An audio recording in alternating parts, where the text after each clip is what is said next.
What has been your secret sauce? If you could drill it down to three main things, would you say is driving those 5-star reviews? Communication, quality, and amenities. Just the communication part is huge. So when people come, it's not stuff that was from a thrift store. It's stuff that was curated for that space, for their experience, people's responses to those small touches, that it's different. It's exceeding their expectation versus meeting their expectation. I often hear, get a message, I can't wait to give you a 5-star review. So that's our goal, is just to create that experience that is something that makes them want to come back over and over again. My core belief is that we are all created by a God who created us in his image. And so I want to see other people as image bearers of God and treat people with respect and love and honor, and treat people the way I would want to be treated as a guest. I would probably focus on quality more than anything else. And people are not really going to give a review based on facts. They're going to give it based on emotions and how they feel and like what their experience was.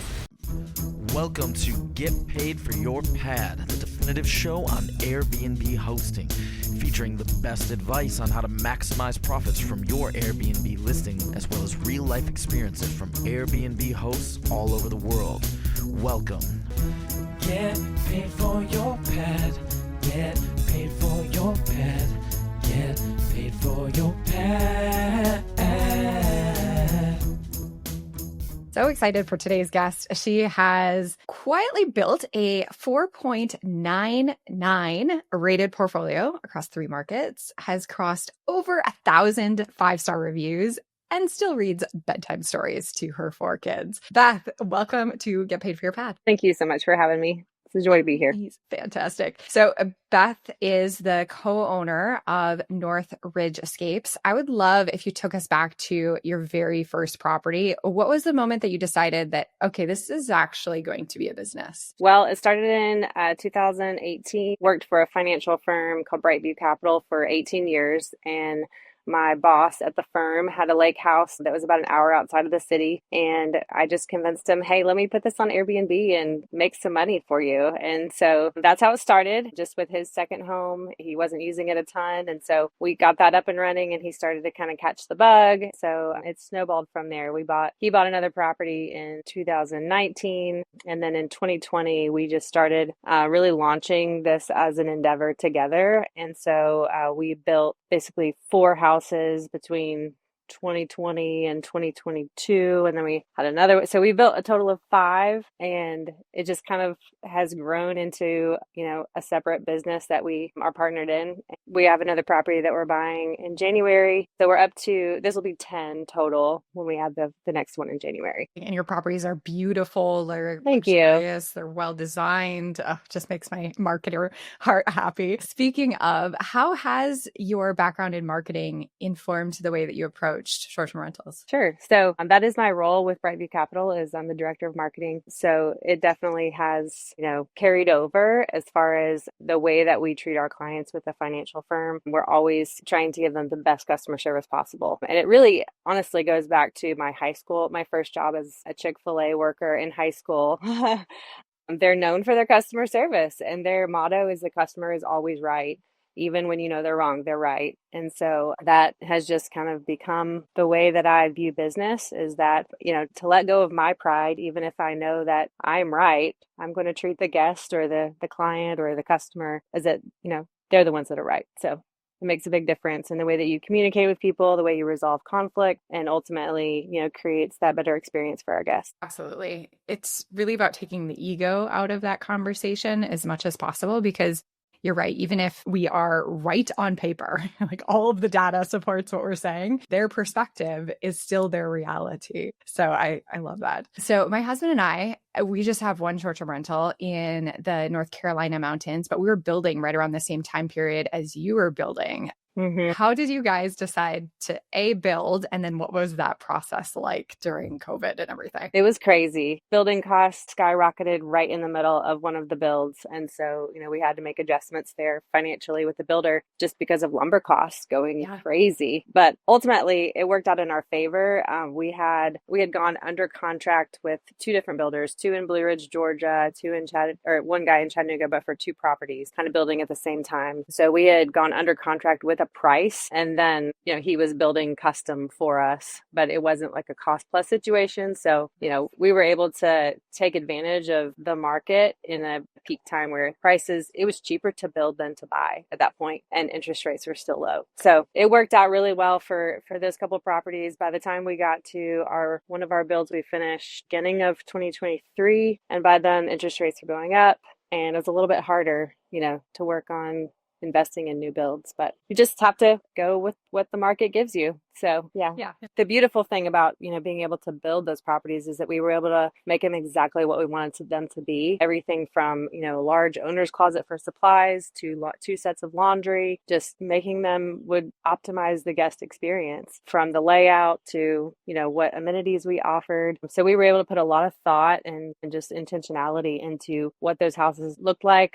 how the flow went, all of that, to create properties that we're really proud of. Amazing. And that's such an advantage because the traveling guest has different needs than somebody that is living there. So to be able to design from scratch is an incredible opportunity. I'd love to dig into that more. What did you want to make sure that you included into the designs or into the layouts to make sure that they were super guest friendly? I think a luxurious master bathroom, is something that's a big draw for everyone. So tubs, beautiful tile in there, just making it the spa experience that, people will see a picture and be like, that's where I want to relax. That's where I want to be. We put hot tubs, of course, at the Blue Ridge properties, and lots of outdoor like screened in decking area. It's just because the weather and the leaves and the fall and all of that is what draws people to the mountain. Creating those outdoor spaces with fireplaces, large TVs everywhere, outdoors and indoors, just making it exactly what you would want for a weekend getaway. And then also adding those special touches like throw blankets and candles and decor that just kind of makes it feel like home. Instead of just going bare minimum, we probably go a little bit on the opposite spectrum of maybe overboard with just making it feel homey. But I think that is reflected in the guest experience and the reviews that we've received. Your reviews are exceptional.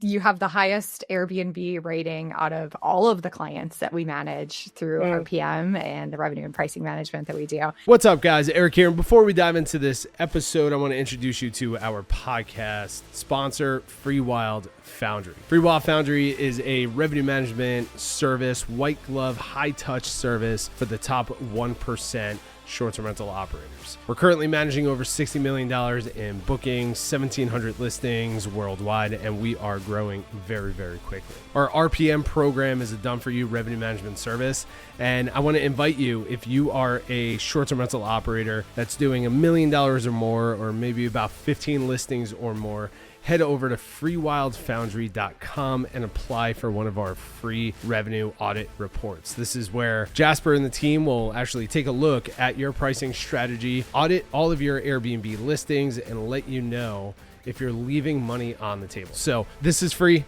to everyone who's listening to this podcast. Head over to freewildfoundry.com and apply for your free audit report. What has been your secret sauce? If you could drill it down to 3 main things, would you say is driving those 5-star reviews? I would say communication, quality, and amenities.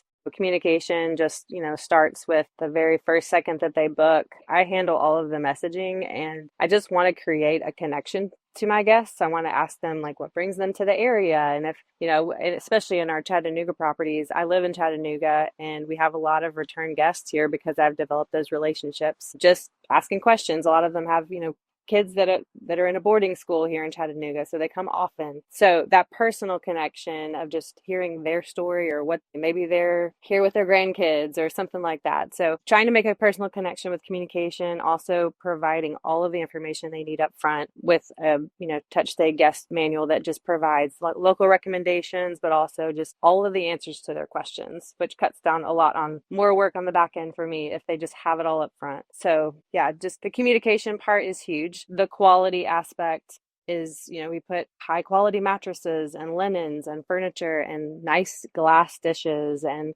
like all of the, different kinds of glass cups that you would want for different drinks and stuff like that. So when people come, it's not stuff that was from a thrift store. It's stuff that was curated for that space, for their experience, for them. And then the amenities, we put water bottles next to the beds and have a coffee bar with tea and honey sticks and like a snack basket. I mean, a lot of it is, you think it's just kind of common, like what most hosts do, but I'm finding from people's responses to those small touches that it's different. It's exceeding their expectation versus meeting their expectation. And so I don't really ever have to ask someone, hey, can you give me a 5-star review? They're blown away when they arrive and they enjoy their experience. And when they leave, they can't wait. So like, I often hear, get a message, I can't wait to give you a 5-star review. So that's our goal, is just to create that experience that is something that makes them want to come back over and over again. It's amazing. And one of the first things that you learn when you're going into marketing is that one of the best sources of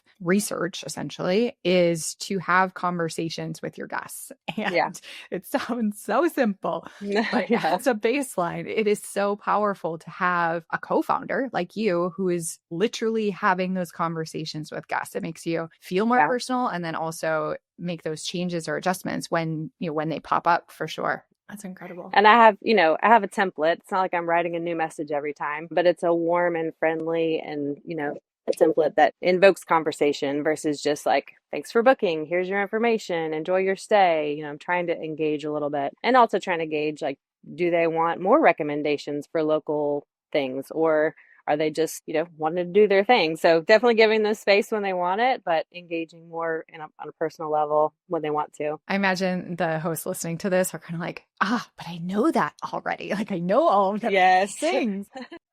But it really is just that series of small decisions executed excellently and consistently. Yeah, there's not like a magic bullet or a secret sauce, if you will. I'm so curious. I apologize for the cliche question, but you have a full-time job, you have this business, and you're a mother and a partner. Mm-hmm. What do you see as your most high leverage input into the business? What are you spending most of your time on in a given week? So my husband works with us with managing the properties as well. And then I have another full-time employee named Susan.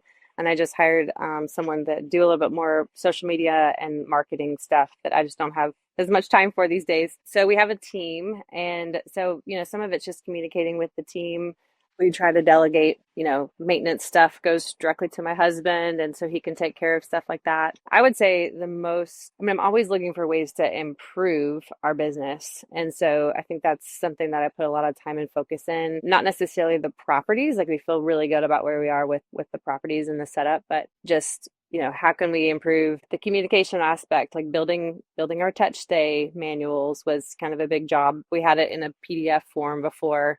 How do we improve that guest experience? So taking those steps, figuring out, so obviously guest communication is the big thing that I handle, but I really enjoy it. Like that's something that I love. And so that's not something I'm willing to give up. Maybe if we get a lot bigger, I would have to give that up. But yeah, it's a combination of all the things, but I have a great team, and I'm so thankful that they can handle, a lot of the quality checks and the supplies and communicating with the cleaners and stuff like that. So I definitely can delegate a lot of that and free up my time to spend time with my kids. And I work, still work part-time for Brightview Capital. So wearing the many hats, but trying to find that good balance.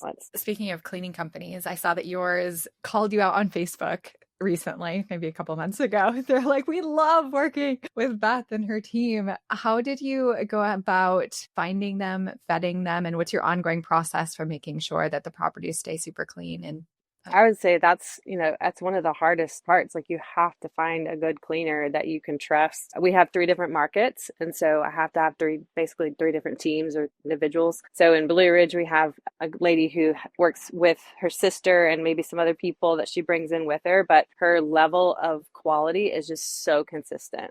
And that's great because that's an hour and a half from where I live. I can't go by and check the properties on, a super regular basis. And so we have just, having those conversations up front over what my expectations are, and then allowing her to kind of prove that she can meet those expectations over and over again. Same thing for Spring City. That's an hour away from where I live. We, had to talk through several different interviews and things like that till we found the person we really felt like we could trust to be a partner in our business. And I treat them that way. I hope that they feel like they are valued and like part of our team, because they are just as important as their role is just as important as my role, having the properties ready and staged well. And it's not just about making them clean, but it's making them truly ready for someone to come in and have that experience that we want them to have. And the team we work with in Chattanooga is great. They have a team, but we have one particular cleaner who we've kind of latched onto, and she tries to do as many of our cleanings as possible. Same thing, just she has that eye for resetting a property that not every cleaner has. So everything from where you place the throw pillows or hang the towels or whatever, like those things, they matter a lot to us. And so we just have to communicate those up front. But ultimately, I think what I've learned from the different jobs that I've had is that when you show respect to people that work for you, they're going to want to work harder and better for you. And so, I hope that all of my cleaners feel that way, that they feel respected and appreciated and compensated well and all of those things. And I think they do. Yeah, that's incredible. And I just want to underline something that you said, because there is a difference between being clean and being set. And if you can find a partner that truly understands that, it makes all of the difference, because guests are inevitably like moving stuff around. They're like throwing forks away, doing all of those things. So it's not just clean, it is set. When you first started working with some of these different companies, how detailed did you get with your standards that you set for them? Or was it really just the matter of finding the right partner who had kind of an innate sense of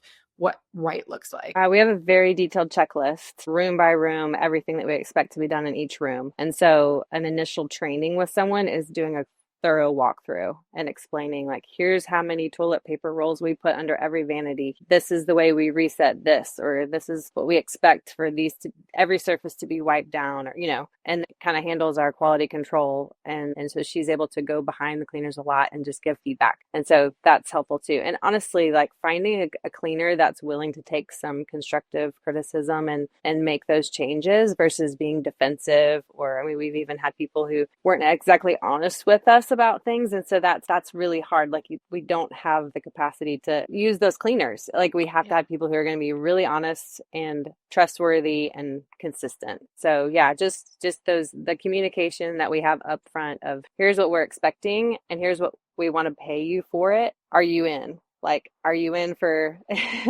like we'll pay well, but we need the standard to be high. Yeah. Incredible. So you're in a city market in Chattanooga in the mountains over in Georgia, and then a lake market. How intentional was that mix, or was it more just like right property, right time kind of thing? Yeah, it really was just right place, right time. We started with the lake house in Spring City. It's a rural area, so not a whole lot of traffic other than, people that are looking for that getaway. It's very heavily, seasonal. So it's a lot in the summer, pretty slow in the winter, but can still be a super cozy getaway with a fire pit outside and a hot tub and all of that. But there's nothing around that area that draws people to the area particularly. And then Blue Ridge, Georgia is the cutest little town in the North Georgia mountains. It has a train that runs through downtown, all these shops and great restaurants. And it's just close to Chattanooga where we live. And so it's a place where a lot of people go either from Atlanta or Chattanooga or Knoxville or coming up from Florida. There's just a ton of people that go there all throughout the year. So that was a fun market that we kind of discovered during the pandemic, actually, when people weren't going very far. They kind of needed to drive somewhere and kind of be in a secluded place. And so that's when we discovered Blue Ridge and decided to invest there. So it's a quaint town, but it has a lot to offer. Everything from whitewater rafting down to the Ocoee to, fly fishing and all of the outdoor stuff, but also all of the fun small town boutique shopping experiences. Yes. Love that. Quick personal question. Are you a city person, mountain person, or lake person? What's your preference? I don't live downtown in Chattanooga. I kind of live outside of the city a little bit. So I enjoy the quiet, but I can enjoy the bustle of a busy town as well. Chattanooga is kind of a small, big town. It's not, we don't have the busyness of like Nashville. Like it's so much smaller than some of the big cities in Tennessee. It really has more of that small town feel, but at the same time, it is a significant city and has a lot to offer from tourism different events and things that come here. We have the Ironman every year, which is a huge event, and some different stuff on the river, like a regatta or different races on the river. It's just a city that loves to be active. So a lot of our guests are coming here for, races and competitions like trail races and marathons and stuff like that, as well as rock climbing and all of the outdoor adventure stuff. It's super fun. My family lived in Clarksville for a while, a couple of years. So we got down to Nashville quite a bit and down to the Smoky Mountains, but we did not make it to Chattanooga. And now you are adding it back need to to my come. list. Yeah. Amazing. Do you have any decisions that you made in any part of the business where you told yourself, okay, we're never going to do that again? I don't know. I can't think of anything that we have just felt like was a major fail. Never going to do again. Yeah, I think it's mainly just been small things along the way. And this is maybe not answering the question directly, but one of the things that we've kind of discovered through some adversity with regulations from our city government is that the midterm furnished rental market is actually pretty awesome. We have one property that we built right in the middle of a city moratorium where they were saying you can't have any more short-term rentals, new permits for short-term rentals in city limits. And so we have had to make that property a midterm rental and been so happy with how it's performed. So we had a lot of goals and growth potential before that before that governmental change. And so when I think back to, what we would have done differently, maybe we wouldn't have bought some of the properties or some of the lots that we were planning to build on, but we had no clue that all of the regulation stuff was coming down the pipe and that they were basically going to pull the rug out from under us. So yeah, that was the hardest thing that we've gone through with our business. But ultimately, this house that we built, that we've rented out 100% occupancy at a pretty high rate from insurance claims or unique, guests who needed a furnished long-term stay, a couple months at a time. So amazing. Yeah, we're dealing with the same thing with Freewyld in Idlewild. They just changed the rules on us all of a sudden. And we're like, okay, now we can't have 17 guests at our property. We can only have 10. Wow. It's hard to prepare for. Like, we realize that there's regulation that's happening and coming forward in different cities, but you just have to protect yourself as much as you can and roll with the challenges as they show up. Yeah. I'd love to hear what are your future plans for the business? How do you want to expand or grow? Or maybe you don't want to expand or grow. What are you thinking about for the future? Yeah, we're always looking to grow. And that's one thing that I can give my business partner, John, a lot of credit for, is he has this perspective of if you're not growing, you're dying, basically. Like we should always be moving forward with some goal to reach for. So right now we've got another property that we're under contract on. We have plans for one of our lots in Blue Ridge. I'm thinking maybe like a mirror house or something unique. So that's kind of where we're headed. And then I'm not sure after that, but a lot of people ask me, like, do you manage properties that you guys don't own?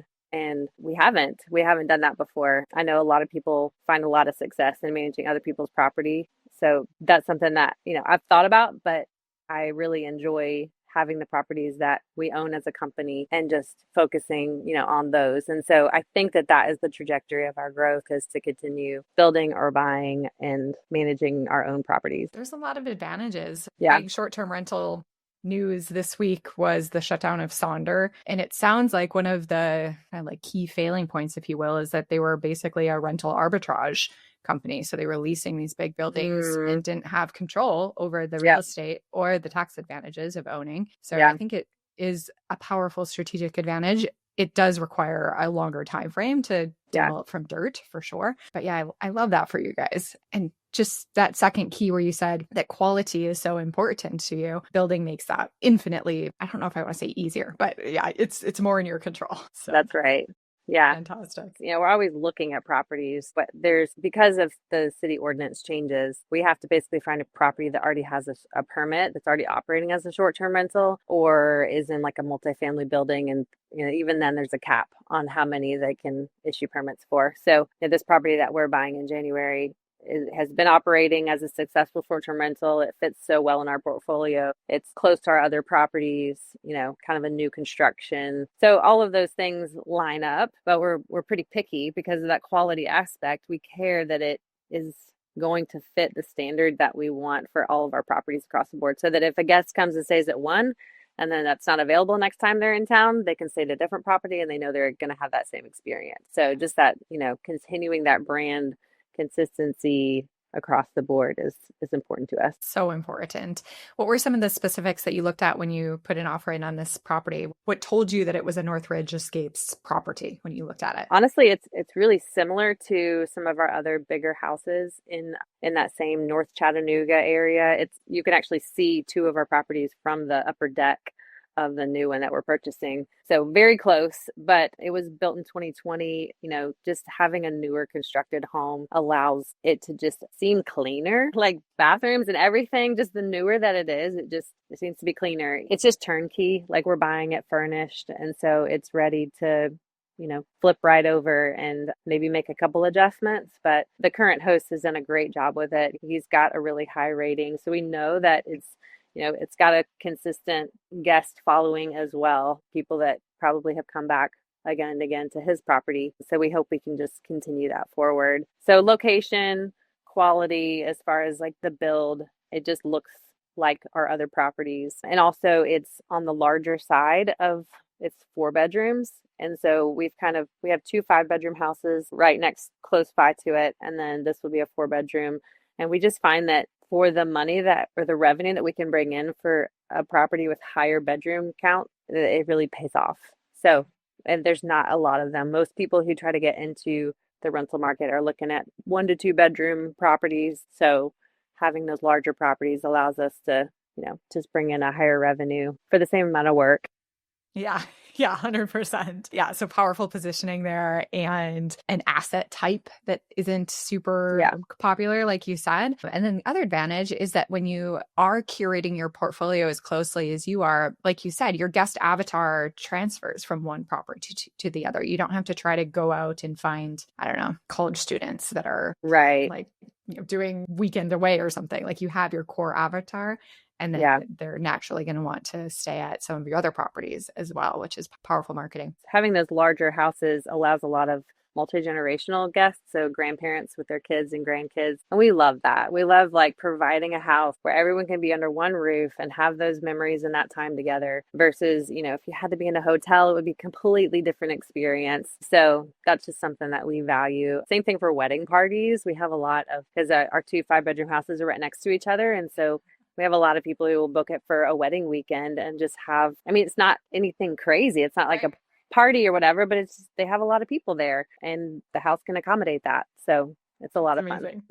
Like his house and a hers house. Yes, right that's next right. door. That's fantastic. So we are now managing your revenue and pricing. What did pricing look like before you delegated it to us? That was something that was on my plate and I was using Price Labs, but not really sure if I was doing it efficiently and the time that it takes to learn the system and to really figure out, okay, how far out do we drop the prices and what is it better to focus on booking time frame or it's just, there's so many questions. And so I really found myself just wanting some professional input on that and feeling like, what am I missing out on? Like what revenue am I just leaving on the table because I'm not using this tool correctly?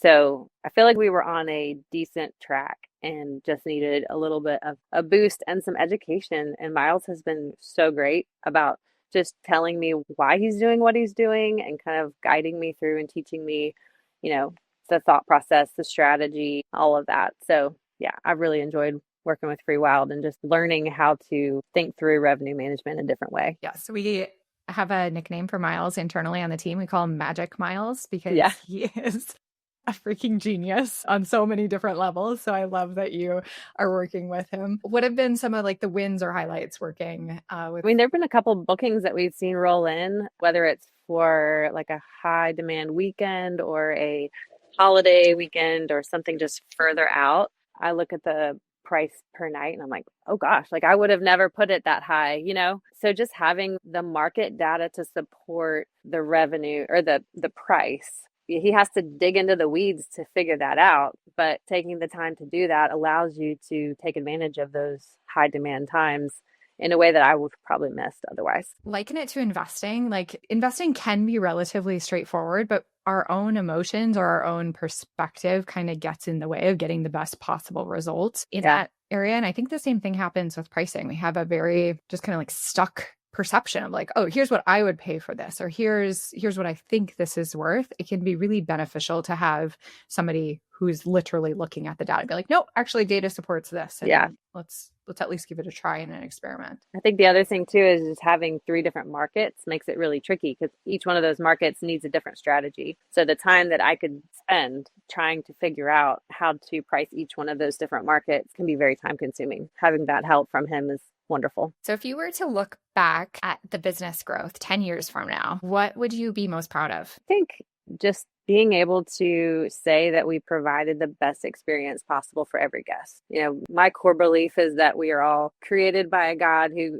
created us in his image. And so I want to see other people as image bearers of God. And so that core belief kind of drives everything that I do. But ultimately that is my goal, is to like treat people with respect and love and honor and treat people the way I would want to be treated as a guest. So despite, you know, all of the benefits of high revenue or growth or, you know, business success or whatever, ultimately what I would find most fulfilling is just realizing like we provided beautiful quality spaces for people to make memories with the people they love and to feel like they were taken care of and that they were valuable.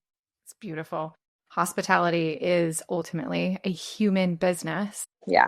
I love, you gave me goosebumps as you were sharing your answer. Truth bumps, I like to call them sometimes. A final question as a fellow mother. I know this is always top of mind, but what do you hope that your kids are learning from this business? Oh, they're learning a ton. We have dragged them through so many different, you know, furnishing houses and construction sites. So I have 4 kids. My oldest is 13. My youngest is 6. 3 girls and a boy, and they ultimately get to see what it's like to own your own business and to have the flexibility that that provides, but also the demands that kind of being on call and, you know, all of that entails as well. And so I don't have set work hours. I don't have, you know, a time when I'm at work and then I'm at home and I'm not working. So that's a challenge, but they get to see me navigate that. They get to see my husband and I tag team with, hey, can you go fix this to this property? Oh, I'll go this property and do this. And a lot of times we take our kids with us and they get to help. And so they've learned simple maintenance things with my husband, you know, plumbing or electrical or whatever. He kind of takes them along and helps them just learn as we go. And so they've done everything from assembling furniture to helping us clean properties, you know, all of those things. So hopefully they're learning a hard work ethic, but also catching a vision for, you don't have to just work for someone and just work a 9 to 5. Like you can dream a little bit and you can, you know, find a way to do what you really want to do with your life. And also the hospitality aspect, you know, they've seen us, they've heard us deal with different issues that have come up with guests. So I think just in the background, they're learning even way more than I think. Oh, 100%, 100%. And this is like such a small piece of what you just said, but that practicality of like working with your hands and learning how to do those things. So many kids don't get to do that anymore. Yeah. A lot of dads don't know how to do that either. So I love that your husband is passing that down to them, and something that my husband does too, that I really appreciate, because it's a dying art. It's so easy to just call somebody up and they're like, come fix my toilet or whatever it is. Yes. Incredible. We actually homeschool our kids. They go to like a hybrid homeschool program 2 days a week.